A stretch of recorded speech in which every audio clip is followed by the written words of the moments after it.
बिकला कलकतवा में डाड़ी मारेला सोनरवा पलरवा में।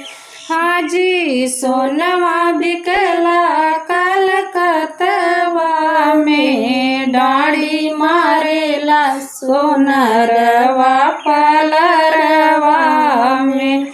सोनवा खरीद जन कवन ससुरु। हाजी सोनवा खरीद जन कवन ससुरु।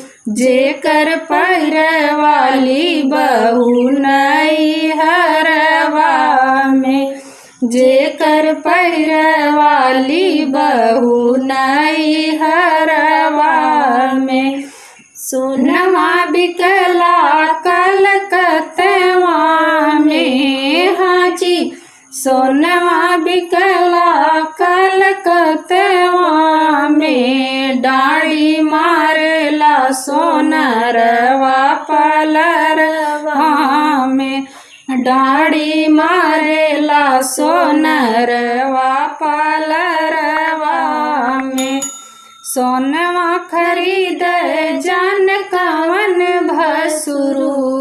है जी सोनवा खरीद जन कवन भसुरु। जेकर पैरवाली भयहु नैहरवा में। जेकर पैरवाली भयहु नैहरवा में। सोनवा बिकला कलकतवा में। हाजी सोनवा बिकला कलकतवा में डाड़ी मारेला सोनरवा पलरवा में। डाड़ी मारेला सोनरवा पलरवा में। सोनवा खरीद जन कवन बन्हा। हाजी सोनवा खरीद जन कवन बन्हा। जेकर पैरवाली धना नैहरवा में। जेकर पैरवाली धना नैहरवा में। सोनवा बिकला कलकतवा में। हाजी सोनवा बिकला कलकतवा में डाड़ी मारेला सोनरवा पलरवा में। डाड़ी मारेला सोनरवा पलरवा में।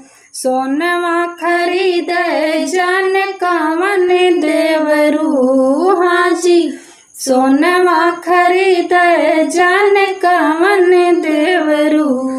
उनकर पैरवाली भाभी नैहरवा में।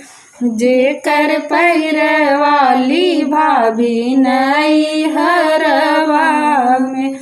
सोनवा बिकला कलकतवा में। हाजी सोनवा बिकला कलकतवा में डाड़ी मारेला सोनरवा पलरवा में।